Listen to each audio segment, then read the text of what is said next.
ng SK.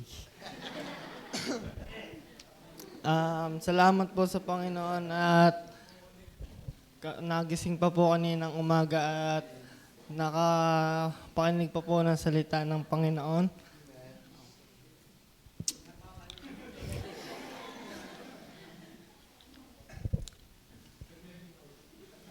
At salamat po sa Panginoon dahil kahit ilang araw na pong nagtitraining hindi pa rin nakakaramdam ng pananakit ng katawan.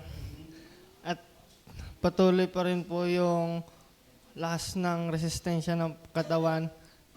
At salamat po sa Panginoon at dahil nakakakanta na sa choir.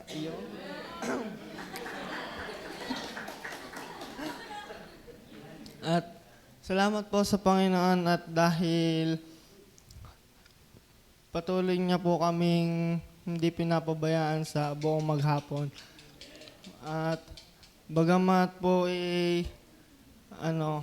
yung ilang araw ding hindi nakaano sa school dahil sa pagpapractice,